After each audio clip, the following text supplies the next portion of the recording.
ठीक ठाक होंगे और अपनी तैयारी को सुचारू रूप से कर भी रहे होंगे।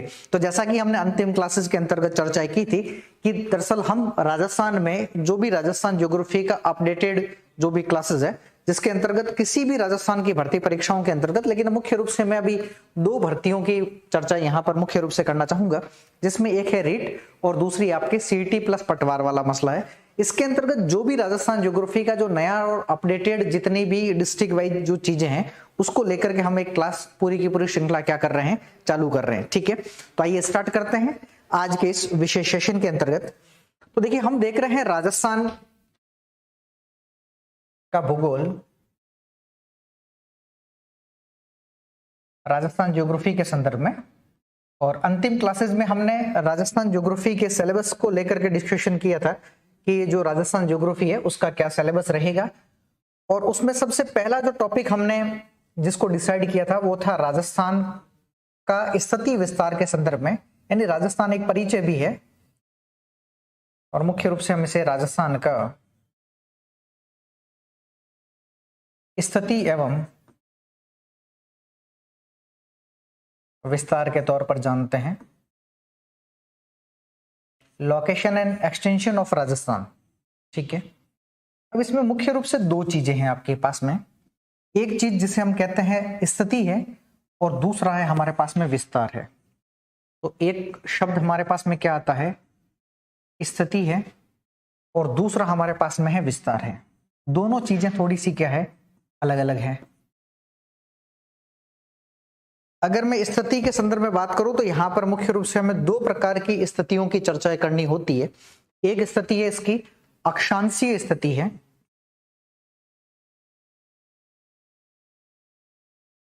जो भी राजस्थान है उसकी अक्षांशीय स्थिति हमें कैसी और किस प्रकार से देखने को मिलती है, और दूसरी हम चर्चा करते हैं यहां पर उसकी देशांतरीय स्थिति को लेकर के।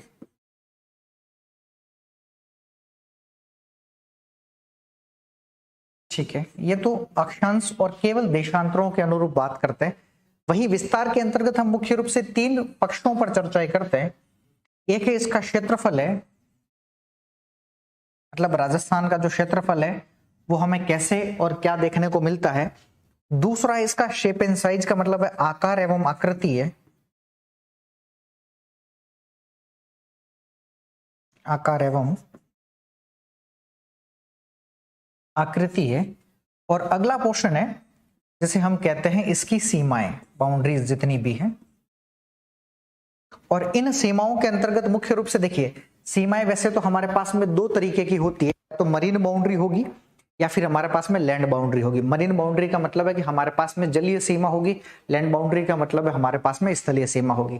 तो आपको पता है कि राजस्थान एक लैंड लॉक्ड स्टेट है, एक लैंड लॉक्ड राज्य है। लैंड लॉक्ड का मतलब होता है एक ऐसा राज्य जिसकी सीमा ना किसी भी महासागर, ना किसी भी सागरीय क्षेत्र से, ना किसी भी खाड़ी से, ना किसी भी जो बाइट कहते हैं हम उससे, इन वैसे किसी के भी साथ में नहीं लगती है, उसे हम क्या बोलते हैं, लैंड लॉक्ड के नाम से जानते हैं। अगर ऐसा कोई देश है तो हम उसे बोलते हैं लैंड लॉक्ड कंट्री, और अगर ऐसा कोई राज्य है तो हम उसे बोलते हैं लैंड लॉक्ड स्टेट के नाम से जानते हैं। अर्थात राजस्थान की सीमा किसी भी जलीय भाग से देखने को नहीं मिलती, परंतु उसकी सीमा किसी भी लेक के साथ लग सकती है, उसकी सीमा किसी भी रिवर के साथ में लग सकती है, अर्थात झील या नदी, इनमें से किसी के भी साथ में लग सकती है।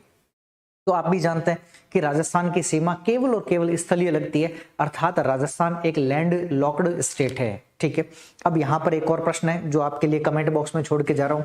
अब वो प्रश्न क्या है, प्रश्न दरअसल ये है कि भारत में लैंड लॉक्ड स्टेट कितने हैं, कौन कौन से वे स्टेट है जो भारत में लैंड लॉक्ड स्टेट के तौर पर जाने जाते हैं। इसका कमेंट करके आप मुझे बताओगे कितने राज्य हैं और उन राज्यों के आपको क्या क्या नाम देखने को मिलते हैं, वो दोनों चीजें मुझे थोड़ी सी बताओगे। तो यहां पर हमारे पास में सीमा है, और सीमा कैसी लगेगी, हमारे पास में स्थलीय सीमा।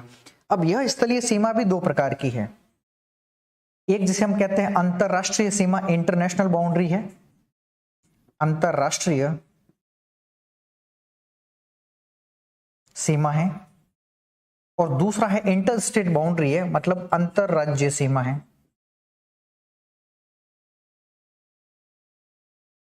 ठीक है, तो इस टॉपिक के अंतर्गत मुख्य रूप से हमें इन पांच पक्षों पर क्या करनी होती है, चर्चा करनी होती है। अक्षांशीय स्थिति को लेकर के, इसकी देशांतरीय स्थिति को लेकर के, इसके क्षेत्रफल को लेकर के, इसके आकार और आकृति को लेकर के, और इसकी बाउंड्री अर्थात इसकी सीमाओं को लेकर के हमें चर्चाएं करनी है। ठीक है, एक एक को स्टार्ट कर लेते हैं। तो स्टार्ट करते हैं राजस्थान की स्थिति के संदर्भ में। तो हेडिंग डाल दीजिएगा, राजस्थान की स्थिति। ठीक है, अब इस स्थिति के अंतर्गत अभी अपन ने चर्चा की है कि हमें मुख्य रूप से दो प्रकार की स्थितियों की क्या करनी है, चर्चाएं करनी है। एक तो है इसकी अक्षांशीय स्थिति,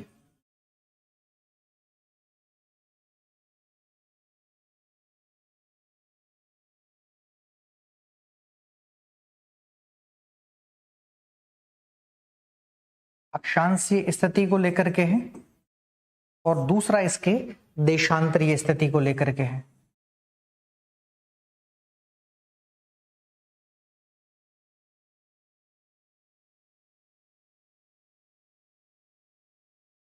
ठीक है, दोनों चीजें कंप्लीट है, स्थिति को लेकर के दो चीजें हैं। अब अगर मैं अक्षांशीय दृष्टि से बात करता हूं, अब अक्षांशीय दृष्टि से भी किस अकॉर्डिंग बात करूंगा, तो मैं जाहिर सी बात है कि ग्लोब के अकॉर्डिंग चर्चा करना चाहूंगा। तो अगर मैं अक्षांशीय दृष्टि से ग्लोब के अकॉर्डिंग चर्चा करूं यहां पर, और देशांतरीय दृष्टि से भी किस अकॉर्डिंग चर्चाएं करें, हम लोग ग्लोब के अनुसार चर्चाएं करें, तो देखिएगा अक्षांश में और देशांतरों में हम ग्लोब के अकॉर्डिंग किस तरीके से चीजों को रिप्रेजेंट कर सकते हैं। हमारे पास में एक रेखा है और उस रेखा का नाम है 0 डिग्री अक्षांश, और उधर यदि हम बात करते हैं तो हमें एक रेखा मिलती है जिसे हम कहते हैं 0 डिग्री देशांतर रेखा। इन दोनों के अनुरूप हम बात करते हैं यहां पर। ठीक है, तो इस रेखा को हमने किस नाम से जाना है, इसे हमने बोला 0 डिग्री अक्षांश। इसी 0 डिग्री अक्षांश को हम लोग अन्य किस नाम से जानते हैं, इसे हम कहते हैं विषुवत रेखा। क्या बोलते हैं, विषुवत रेखा के नाम से जानते हैं। इसे ही हम बोलते हैं भूमध्य रेखा, और इंग्लिश में इसके लिए शब्द यूज किया जाता है इक्वेटर लाइन, या इक्वेटर भी लिखा हुआ मिल जाए। अगर इनमें से कुछ भी लिखा हुआ मिल जाए तो इसका मतलब है वो किसके संबंध में चर्चाएं कर रहा है, वो आपके अक्षांश के संबंध में चर्चाएं कर रहा है। वहीं ठीक इसके विपरीत एक पार्ट है जिसे हम कहते हैं देशांतर है, और देशांतरों वाले मसले में हमें एक देशांतर मिलता है जिसका नाम है 0 डिग्री देशांतर है। तो इसे हमने बोल दिया 0 डिग्री देशांतर। इसी 0 डिग्री देशांतर को हम लोग एक और अन्य नाम से जानते हैं, इसे हम कहते हैं ग्रीनविच रेखा। हमने एक टॉपिक पढ़ा होगा आगे, और उस टॉपिक का नाम था latitude, longitude and international date line, यानी अक्षांश, देशांतर और अंतरराष्ट्रीय तिथि रेखा के संबंध में देखा था। और उस अक्षांश, देशांतर और अंतरराष्ट्रीय तिथि रेखा के अंतर्गत हमने बखूबी ढंग से समझा था कि इसे हम ग्रीनविच रेखा क्यों कहते हैं। ठीक है, मैं फिर थोड़ा सा रिकॉल करवा देता हूं। इसे ग्रीनविच रेखा कहने का जो सबसे बड़ा कारण है वो 1884 में, 1884 में, जब अंतरराष्ट्रीय स्तर पर एक मानक समय रेखा के रूप में अगर किसी को खींचा जा रहा था तो वो रेखा थी 0 डिग्री देशांतर रेखा। ठीक है, और 1884 में जो यूएसए की राजधानी है उसका नाम है वॉशिंगटन डीसी, और उस वॉशिंगटन डीसी में एक इंटरनेशनल कांग्रेस कॉन्फ्रेंस होती है, अंतरराष्ट्रीय कांग्रेस महासम्मेलन होता है, और उस इंटरनेशनल कांग्रेस कॉन्फ्रेंस के तहत इसे एक मानक समय रेखा के रूप में जाना जाता है, जिसे हम ग्रीनविच रेखा के तौर पर जानते भी हैं। ठीक है, और इसी मानक समय रेखा से विश्व में समय का क्या किया जाता है, निर्धारण किया जाता है। और यह लंदन के ग्रीनविच ऑब्जर्वेटरी है ना, ग्रीनविच ऑब्जर्वेटरी का मतलब है ग्रीनविच वेधशाला से होकर के गुजरती है, अतः इसे ग्रीनविच रेखा के रूप में भी जानते हैं। तो एक तो इसे ग्रीनविच रेखा क्यों कहा गया, तो अपन ने देख लिया कि इसे ग्रीनविच रेखा कहते हैं कि यह लंदन के ग्रीनविच ऑब्जर्वेटरी से निकलती है, अर्थात ग्रीनविच वेधशाला से निकलती है, अतः इसे क्या बोला जाता है, ग्रीनविच रेखा के तौर पर जानते हैं। इसी रेखा को हम एक और नाम बोलते हैं, इसे बोला जाता है प्रधान याम्योत्तर या फिर मध्याह्न भी बोला जाता है, रेखा के तौर पर जानते हैं। और इसे ही इंग्लिश में हम प्राइम मेरिडियन लाइन कहते हैं। तो ये कुछ नाम है जो आपको ध्यान रखने की क्या है, जरूरत भी है। ठीक है, तो हम देख रहे हैं राजस्थान के संदर्भ में कि राजस्थान की जो स्थिति है, उस राजस्थान की स्थिति के संदर्भ में कि राजस्थान हमें कहां पर कैसे देखने को मिलता है, उसके बारे में थोड़ी सी चर्चा थी। तो 2-3 चीजों का थोड़ा सा ध्यान रखना। इस अक्षांश के अकॉर्डिंग बात करते हैं, इस देशांतर के अकॉर्डिंग हम बात करते हैं कि राजस्थान की स्थिति हमें किस जगह देखने को मिलती है। जो 0 डिग्री अक्षांश का उत्तरी भाग है, हम उसे बोलते हैं उत्तरी गोलार्ध कहते हैं।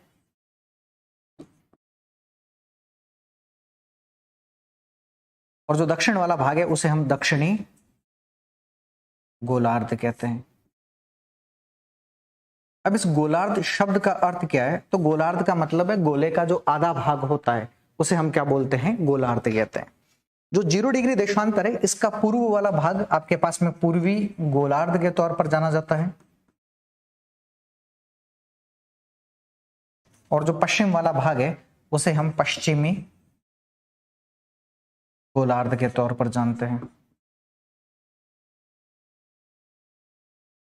क्लियर है मसला यहां तक? तो एक पूर्वी गोलार्ध है, एक पश्चिमी गोलार्ध वाला मामला है। यदि यहां पर हम राजस्थान की स्थिति की बात करते हैं तो हमें गोलार्धों के अकॉर्डिंग राजस्थान कहां पर देखने को मिलता है? तो आप देख पा रहे होंगे कि हमें अक्षांशीय दृष्टि से राजस्थान उत्तरी गोलार्ध में देखने को मिलता है, जबकि वहीं हम देशांतरीय दृष्टि से बात करते हैं तो हमें राजस्थान पूर्वी गोलार्ध में देखने को मिलता है। क्लियर है मसला यहां तक? तो अगर इन दोनों को मिला दिया जाए, भाई ऐसा भी तो हो सकता है ना कि इन दोनों को मिला करके भी हमसे क्या पूछ ले, सवाल पूछ ले कि अब बताओ इन दोनों को मिला करके राजस्थान की स्थिति आपको कहां पर देखने को मिलती है? तो इन दोनों को मिला करके बात करते हैं तो राजस्थान हमें उत्तर पूर्वी गोलार्ध में देखने को मिलता है। क्यों? क्योंकि भारत भी उत्तर पूर्वी गोलार्ध में हमें देखने को मिलता है। जब भारत हमें उत्तर पूर्वी गोलार्ध में देखने को मिलेगा तो जाहिर सी बात है राजस्थान भी हमें कहां पर देखने को मिलेगा? उत्तर पूर्वी गोलार्ध में ही देखने को मिलेगा। यहां तक मसला क्लियर है? तो एक चीज यहां पर यह समझ में आ गई कि राजस्थान हमें ग्लोब के सापेक्ष, है ना, तो अगर कोई हमें यह पूछे कि राजस्थान की स्थिति आपको ग्लोब के सापेक्ष कहां पर देखने को मिलती है, तो आप क्या कहोगे कि ग्लोब के सापेक्ष राजस्थान की स्थिति ग्लोब के सापेक्ष राजस्थान की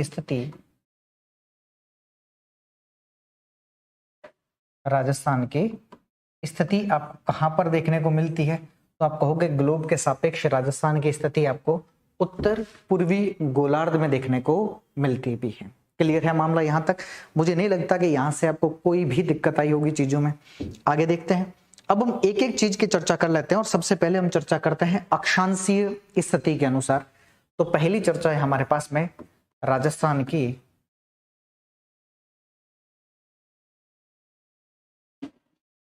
अक्षांशीय स्थिति।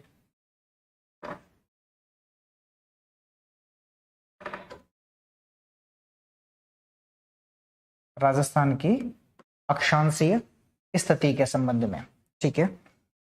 अब देखिए, अभी अपन ने बात की कि राजस्थान अक्षांशीय दृष्टि से हमें कहां पर देखने को मिलता है? तो राजस्थान अक्षांशीय दृष्टि से हमें उत्तरी गोलार्ध में देखने को मिलता है। तो सबसे पहली बात कि राजस्थान अक्षांशीय दृष्टि से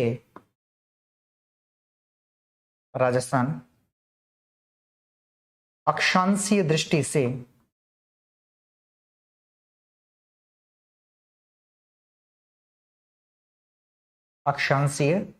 दृष्टि से उत्तरी गोलार्ध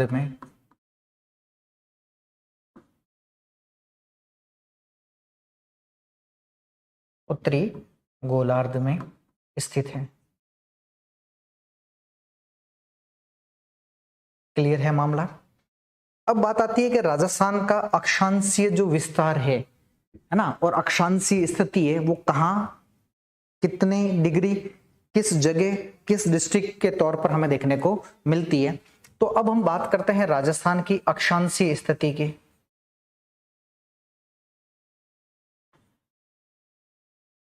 अक्षांशीय स्थिति के संदर्भ में यदि हम बात करें तो हमें दो चीजें यहां पर देखने को मिलती है अक्षांशीय स्थिति के संदर्भ में। अब वो दोनों चीजें क्या क्या हैं? जो राजस्थान की अक्षांशीय स्थिति के संदर्भ में हमें देखने को मिलती है। तो पहले यहां पर मैं चर्चा करता हूं कि राजस्थान में जो अक्षांश का प्रारंभ होता है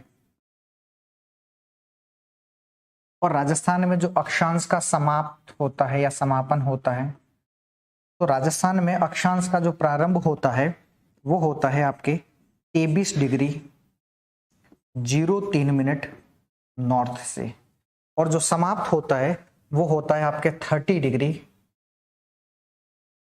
12 मिनट नॉर्थ। तो ध्यान रखना कि राजस्थान की अक्षांश स्थिति 23 डिग्री 03 मिनट उत्तरी अक्षांश से लेकर के 30 डिग्री 12 मिनट उत्तरी अक्षांश तक हमें देखने को मिलती भी है। फिर मन में सवाल आएगा कि इन दोनों के बीच में अंतर कितना है। राजस्थान की अक्षांशीय जो स्थिति है, इन अक्षांशीय स्थितियों के बीच में अंतर, या फिर आपको एक और शब्द यहां पर लिखा हुआ मिल जाएगा, विस्तार। ठीक है, तो अंतर और विस्तार आपको कितना देखने को मिलता है, तो इसमें से इसको घटा दीजिए भाई। 12 में से 3 घटाया तो कितना बचा, 09 डिग्री बचा, सॉरी 09 मिनट बचा, और 30 में से 23 गए तो कितने बचे, 07 मिनट, सॉरी 07 डिग्री। यानी कि अगर मैं बात करूं यहां पर तो 7 डिग्री 09 मिनट हमारा क्या आ जाता है, आंसर आ जाता है। यानी इन दोनों के बीच में जो आपका लैटिट्यूडनल जो एक्सटेंशन है, जो अक्षांशीय विस्तार है, वो हमें 7 डिग्री 09 मिनट देखने को मिलता भी है। इसका मतलब क्या हो गया, तो मैप में यदि हम समझे इसके मतलब के तौर पर, तो आपको अलग अलग चीजें यहां पर मैप में देखने को मिल रही है।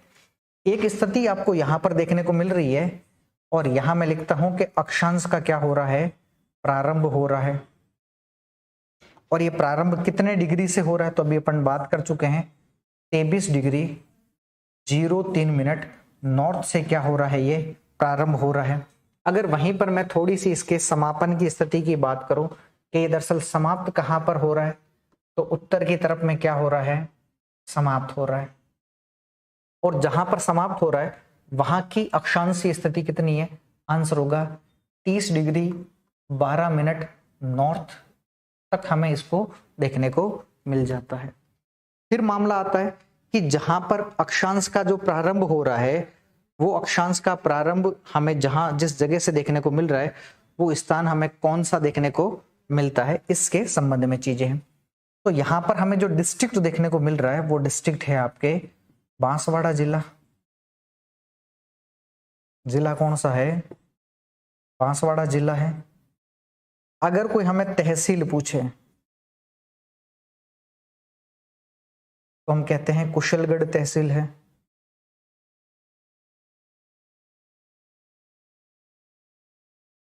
और अगर कोई हमें गांव पूछे यहां पर कि कौन सा गांव है, तो हम कहते हैं बोरकुंडा गांव है।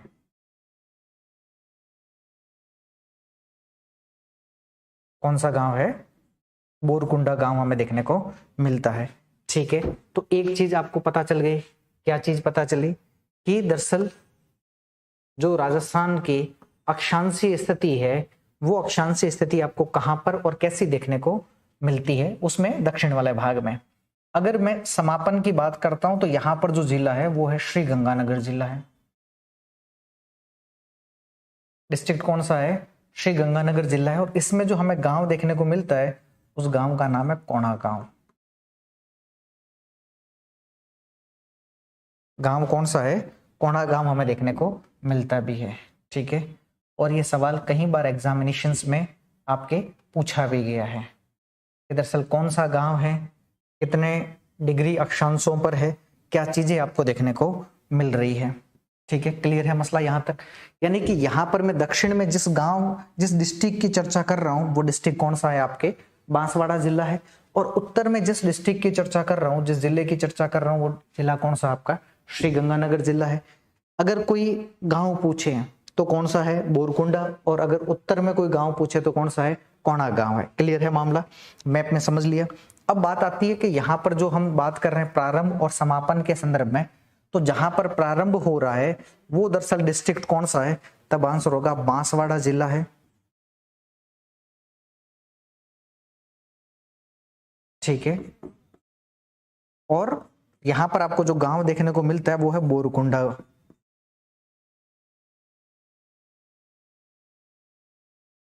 कौन सा गांव है? बोरकुंडा गांव है। अगर मैं समापन की बात करता हूं तो यहां पर जो जिला है वो है श्री गंगानगर है।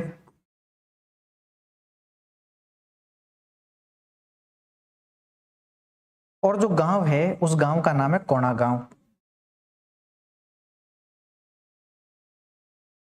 गांव कौन सा है?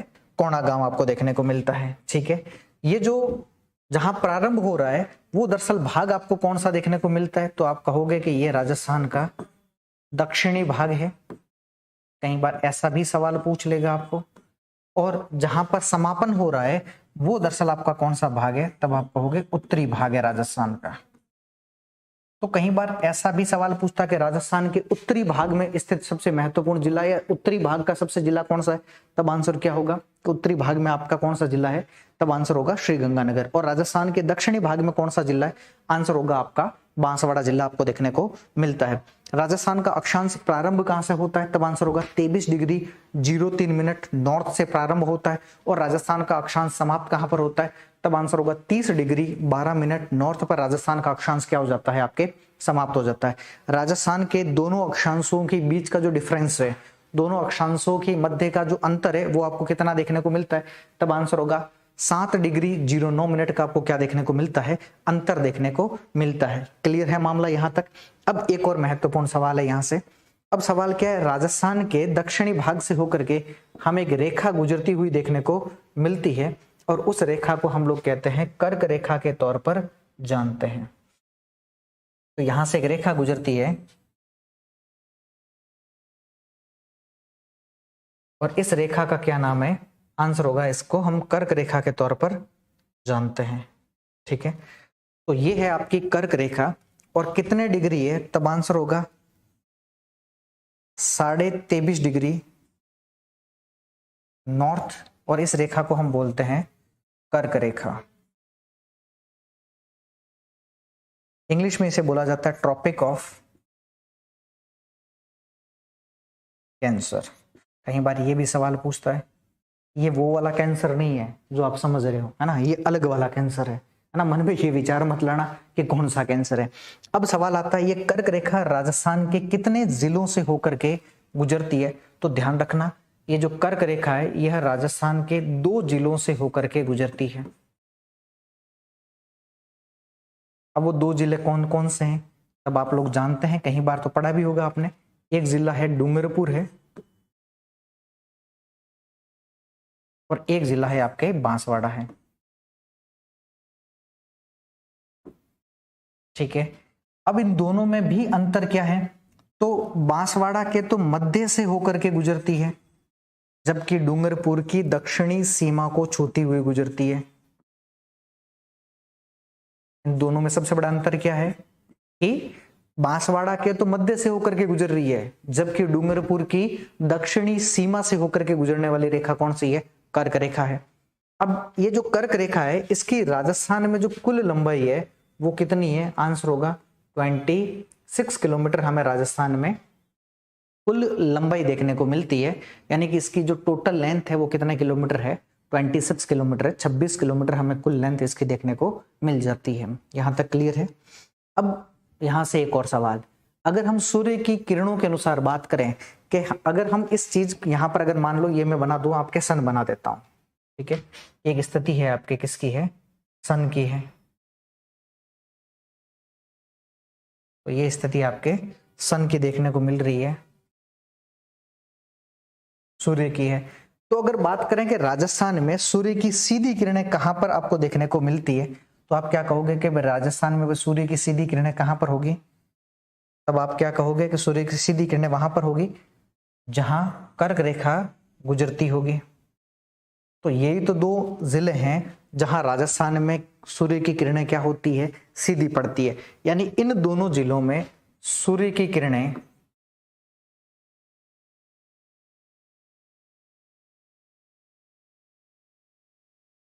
सीधी पड़ेगी।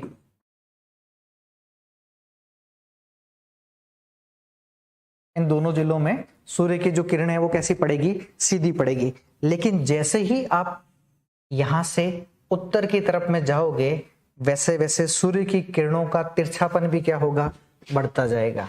यानी यहां पर सूर्य की किरणों का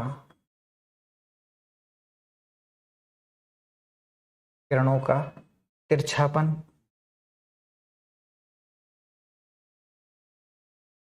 क्या होता जाएगा, तब आंसर होगा तिरछापन क्या हो रहा है, बढ़ रहा है आपका। ठीक है, यानी यहां पर सूर्य की किरणें सबसे ज्यादा तिरछी पड़ती है और यहां पर सूर्य की किरणें सबसे ज्यादा सीधी पड़ती है। और अगर तिरछेपन में एक जिला पूछ लिया जाए कि सर्वाधिक तिरछी किरणें कहां पड़ती है, तब आंसर क्या होगा, श्री गंगानगर में सूर्य की किरणें हमें सर्वाधिक तिरछी देखने को मिलती है। और इस पर आप स्टार लगा देना, नोट लगा देना, कुछ भी कर देना, क्योंकि ये कई बार सवाल पूछा भी गया है। इंग्लिश में शब्द होता है डायरेक्ट रेज। रेज का मतलब होती है किरणें। एक होती है स्लैंटिंग रेज। स्लैंटिंग का मतलब होता है तिरछापन। तो अगर आप बात करें स्लैंटिंग रेज की तो कहां पर है, श्री गंगानगर में। अगर आप बात करते हैं डायरेक्ट रेज की तब आंसर क्या होगा कि आपके कहां पर आंसर होगा, तो बांसवाड़ा और डूंगरपुर में देखने को मिलती है। अब एक और सवाल ध्यानपूर्वक सुनिएगा। अब सवाल पूछता है कि कर्क रेखा और कोणागांव जो है उसके बीच में आपको कितने डिग्री का ये कोण देखने को मिलता है। ये थोड़ा सा लेटेस्ट सवाल है। अब सवाल थोड़े ऐसे मतलब कैटेगरी थोड़ी बढ़ा देते हैं, है ना। तो सवाल क्या पूछा है कि कोणागांव और आपके कर्क रेखा के बीच में कितने डिग्री का क्या बन रहा है, कोण बनता है। ठीक है, अब कैसे निकालोगे, तो सवाल सुनिएगा। सवाल कुछ इस तरीके से है, राजस्थान के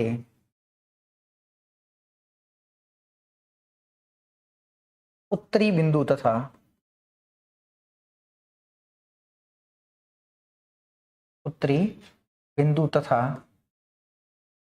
कर्क रेखा के मध्य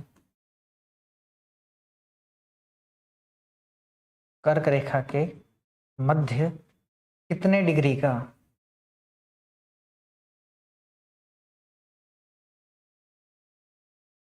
डिग्री का कोण बनता है, कितने डिग्री का कोण बनता है। जरा फटाफट कमेंट करके बताइएगा कितने डिग्री का कोण बनता है। तो कमेंट करके फटाफट बताते रहो कि कितने डिग्री का कोण बनता है। अब देखिए, अगर हम बात करें यहां पर ऐसे समझने के दृष्टिकोण से, तो ये है हमारे पास में एक रेखा है और इस रेखा को हमने बोल दिया यह है कर्क रेखा, और यह है आपके पास में जो सबसे उत्तरी बिंदु है। और इन दोनों के बीच का ये जो कोण कितना आपको देखने को मिलता है, इसको समझते हैं थोड़ा सा। ठीक है, तो ऐसे समझिएगा, उत्तरी बिंदु है आपके 30 डिग्री 12 मिनट नॉर्थ पर है, और ये जो कर्क रेखा है, यह कर्क रेखा है आपके 23.5 डिग्री नॉर्थ है। क्या मैं इसको 23 डिग्री 30 मिनट नॉर्थ लिख सकता हूं क्या, लिख सकता हूं। अब आप पूछोगे कि क्यों लिख सकता हूं, तो ध्यान रखिएगा 1 डिग्री बराबर 60 मिनट होती है और 1 मिनट बराबर 60 सेकंड होती है, इसलिए मैं इसको क्या कर सकता हूं, ऐसे लिख सकता हूं। ठीक है, तो आधा करने का मतलब है इसका आधा करना है ना, इसका आधा करोगे तो कितना आ जाएगा, 23 डिग्री 30 मिनट आ जाएगा। अब 23 डिग्री 30 मिनट और 30 डिग्री 12 मिनट में से, यानी सीधी सी भाषा में समझे तो 30 डिग्री 12 मिनट में से हमें 23 डिग्री आपके 30 मिनट क्या करनी है, घटानी है। अब जरा घटा करके देखते हैं। अच्छा, 30 में से 12 जा सकती है क्या, नहीं जा सकती। तो हम यहां से क्या करेंगे, एक कैरी लेंगे। कैरी का मतलब यहां से हमने क्या किया, 60 मिनट को क्या कर दिया, उधार ले लिया। तो 60 और ये कितनी होगी, तो 60 पहले से थी तो 72 मिनट होगी। अब 72 में से कितने घटाने, 30, तो पीछे कितने बच गए, 42 मिनट बच गए। ठीक है, अब यहां पर कितने हैं, तो ध्यान रखिएगा यहां पर 30 नहीं है, अब यहां पर 29 ही है। तो 29 है तो इसका मतलब कितना, 06 डिग्री। तो इन दोनों के बीच में कितना अंतर आ गया, तब आंसर हो गया आपके 06 डिग्री और 2 मिनट का क्या आ गया, अंतर आ गया। और यही सवाल कई बार एग्जाम में पूछा भी है। तो 06 डिग्री 42 मिनट का आपको क्या देखने को मिलता है, इन दोनों के बीच में अंतर देखने को मिलता है। और इसी तरीके के सवाल आजकल ज्यादा पूछे जाते हैं। अब ये आप डिसाइड करोगे कि दरअसल आपको इस प्रकार के सवालों का क्राइटेरिया कैसे रखना है एग्जामिनेशंस में, ठीक है। अब ये तो कई बार क्या होता है कि चीजें हमें जितनी आसान लगती है दरअसल उतनी आसान होती नहीं है, ठीक है। अब इसी के लिए आपको थोड़ी सी अपडेटेड मेहनत करनी पड़ेगी ताकि आप चीजों को एकदम सिस्टमेटिकल फॉर्म में थोड़ा सा समझने लग जाओ, ठीक। यहां तक मसला क्लियर है। तो ये है आपके राजस्थान के अक्षांश के संदर्भ में। अब बारी आती है कि राजस्थान का अक्षांश हमने देख लिया सारा का सारा कि राजस्थान की अक्षांशीय स्थिति क्या है, और राजस्थान की अक्षांशीय स्थिति के संदर्भ में संपूर्ण चर्चाएं हो चुकी है। अगला मसला है हमारे पास में राजस्थान की देशांतरीय स्थिति को लेकर के, ठीक है। तो जरा हम राजस्थान की देशांतरीय स्थिति को समझ लेते हैं कि राजस्थान का देशांतरीय स्थिति क्या है। तो अगली हेडिंग डाल दो, राजस्थान की देशांतरीय स्थिति। देशांतरीय स्थिति, ठीक है। मसला क्लियर है यहां तक। अब देखिए राजस्थान की जो देशांतरीय स्थिति है, तो हम अगर ग्लोब के अकॉर्डिंग बात करें कि ग्लोब के अनुसार राजस्थान की देशांतरीय स्थिति, तो ग्लोब के अनुसार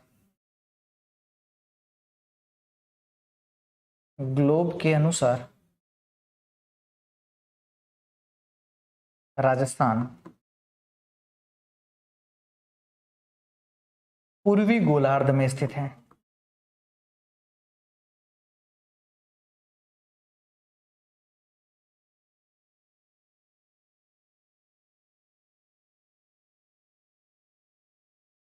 ग्लोब के अनुसार राजस्थान आपको कहां पर देखने को मिलता है, पूर्वी गोलार्ध में देखने को मिलता है। अब राजस्थान पूर्वी गोलार्ध में क्यों देखने को मिलता है, तो ये आपको राजस्थान का देशांतर बताएगा, है ना। तो अगर हम राजस्थान की देशांतरीय स्थिति की बात करते हैं, देशांतरीय स्थिति को लेकर के बात करते हैं, तो हम दो चीजों की चर्चाएं करेंगे यहां पर। एक हमें राजस्थान का जो पश्चिमी देशांतर है,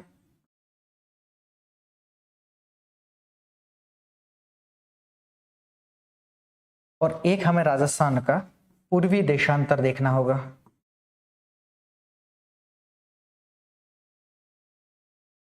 दोनों चीजें देखेंगे ना, एक राजस्थान का हमें पश्चिमी देशांतर देखना है और एक हमें राजस्थान का पूर्वी देशांतर देखने को मिलेगा।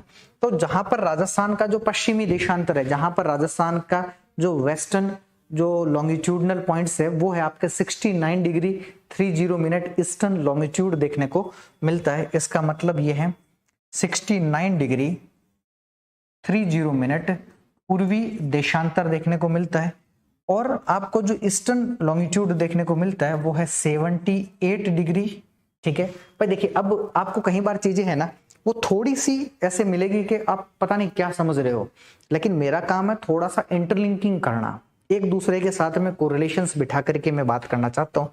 तो 78 डिग्री 17 मिनट ईस्टर्न लॉन्गिट्यूड पर हमें देखने को मिलता भी है, यानी पूर्वी देशांतर पर हमें देखने को मिलता भी है। क्लियर है मामला यहां तक। अब इसको थोड़ा सा मैप के अकॉर्डिंग समझने का प्रयास करते हैं। ये राजस्थान की स्थिति के संदर्भ में है और विस्तार के संदर्भ में मैप है। तो यह है राजस्थान का पश्चिमी भाग,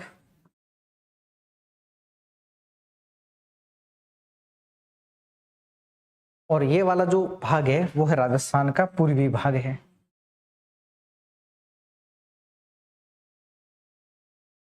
अब जो राजस्थान का पूर्वी भाग है वहां पर हमें जो डिस्ट्रिक्ट देखने को मिलता है उस डिस्ट्रिक्ट का नाम है धौलपुर जिला।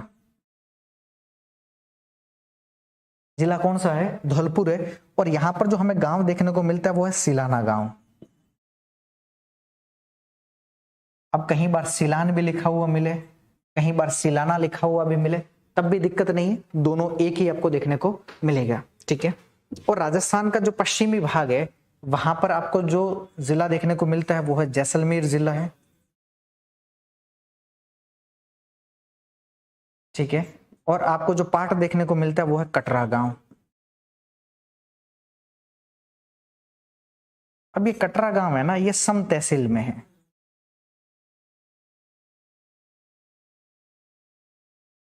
ठीक है। और ये जो सिलाना गांव है ये आपके राजाखेड़ा तहसील में है।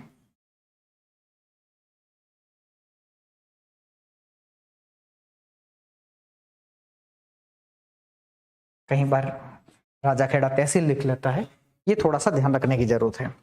ठीक है, तो एक चीज क्लियर होगी।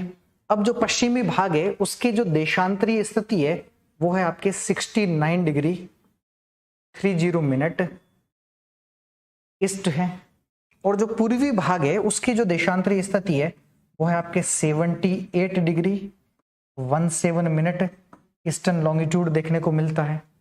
ठीक है, अब अगर मैं बात करूं इन दोनों के बीच के अंतर की, भाई अगर यहां के और इन दोनों के बीच के मैं अगर अंतर की बात करूं या विस्तार की बात करूं, दोनों में से कुछ भी शब्द लिखा हुआ आ जाए कि राजस्थान का जो अंतर है किसका, देशांतरीय अंतर कितना है या फिर राजस्थान का देशांतरीय विस्तार कितना है, तो मुझे इसमें से इसको क्या कर लेना है, सीधा सा घटा देना है। तो एक बार थोड़ा सा घटा करके देखते हैं चीजें क्या नजर आती है। 78 डिग्री 17 मिनट में से हमें 69 डिग्री 30 मिनट को क्या करना है, घटाना है। अब घटा करके देखिए तो पिछली बार जो हमने घटाया था उसमें सेम प्रॉब्लम थी। अब 17 में से 30 तो नहीं जा सकता ना, 17 में से 30 तो नहीं जा सकता, तो हम क्या करते हैं यहां से एक पूरी की पूरी डिग्री उधार लेते हैं, यानी कि 60 मिनट को क्या कर लेते हैं, यहां से हम उधार लेते हैं। तो 60 मिनट उधार ले ली तो यहाँ पर कितनी बच गई, 77 हो गई और 30। अब 77 में से 30 गई तो पीछे कितनी बच गई, 47 मिनट बच गई। ठीक है, अब यहाँ पर कितनी है, 77 ही है। ठीक है, और 77 में से 69 गए तो कितना बचा आपका, 08 डिग्री बच गया, यानी 08 डिग्री 47 मिनट इन दोनों के बीच का क्या है, आपको अंतर देखने को मिल जाएगा। ठीक है, और ये भी कई बार हमें सवाल एग्जामिनेशंस में सीधा पूछा जाता है, इसके ऊपर भी स्टार लगा दीजिए। ठीक है, सीधे स्टेटमेंट वाइज क्वेश्चन से कई बार सीधा पूछ लेता है, तो आपको इस चीज के बारे में थोड़ा सा ध्यान रखना है कि क्या चीज है, किस तरीके का मसला आपको देखने को मिल भी रहा है, इन दोनों के बीच का मामला। क्लियर है यहां तक। अब देखिएगा, अगर मैं बात करूं राजस्थान के पश्चिमी देशांतर की, तो ये पश्चिमी देशांतर जिस जिले में है वो जिला कौन सा है, अभी अपन ने बात की है, जैसलमेर जिला है, और जैसलमेर जिले में कटरा गांव है। गांव कौन सा है आपके, जैसलमेर जिले का कटरा गांव है। और अगर पूर्वी देशांतर की बात करता हूं तो ये राजस्थान में धौलपुर जिला है, और आपके सिलाना गांव है, या सिलान गांव कुछ भी लिखा हुआ मिले, सिलाना गांव है। कंप्लीट है यहां तक मामला, समझ में आ चुका होगा। अब एक और सवाल यहां से थोड़ा सा कॉम्प्लिकेटेड टाइप का। ठीक है, अब वो कॉम्प्लिकेटेड टाइप का कैसे है, थोड़ा सा इस मैप के माध्यम से समझने का प्रयास करते हैं। अब शायद ये मैप आपको नजर नहीं आ रहा होगा, बट मैं फिर भी बना देता हूं यहां पर। एक तो राजस्थान का ये डिस्ट्रिक्ट है, और दूसरा आपको राजस्थान का ये वाला जिला जो है वो देखने को मिल रहा है। ठीक है, ये दो राजस्थान के डिस्ट्रिक्टों की अपन क्या कर रहे हैं, चर्चा कर रहे हैं। क्लियर है मामला। अब इन दोनों डिस्ट्रिक्टों के नाम आपको क्या देखने को मिलते हैं, यहां पर जो जिला है उसका नाम है जैसलमेर,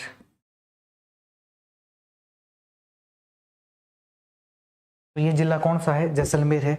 और ये वाला जिला आपको कौन सा देखने को मिल रहा है, तब आंसर होगा ये वाला जिला आपका धौलपुर है। ठीक है, और एक स्थिति है आपके पास में सूर्य को लेकर के, तो ये स्थिति है आपके पास में सन को लेकर के।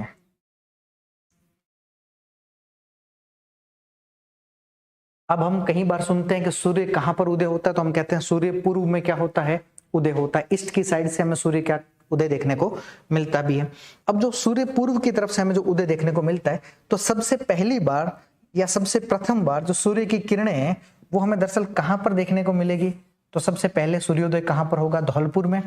और अगर हम बाद में बात करेंगे सबसे बाद में सूर्योदय कहां पर होगा, तो हम कहेंगे जैसलमेर में हमें बाद में सूर्योदय देखने को मिलेगा। यानी अगर हम धौलपुर की बात करते हैं तो यहां पर सूर्योदय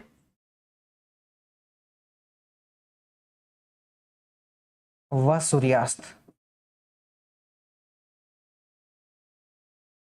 देखिए जहां पहले सूर्य उदय होगा वहीं पर तो पहले सूर्य क्या होगा, आपके अस्त भी होगा। तो सबसे पहले सूर्योदय और सूर्यास्त कहां पर होता है? धौलपुर में होता है। और सबसे बाद में यहां पर क्या होता है? सर्वप्रथम,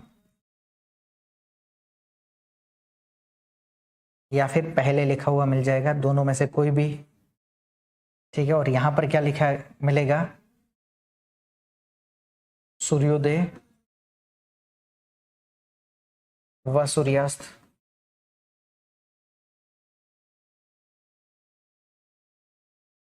सूर्योदय और सूर्यास्त ये आपको सबसे बाद में देखने को मिलेगा, है ना। तो सबसे पश्चात,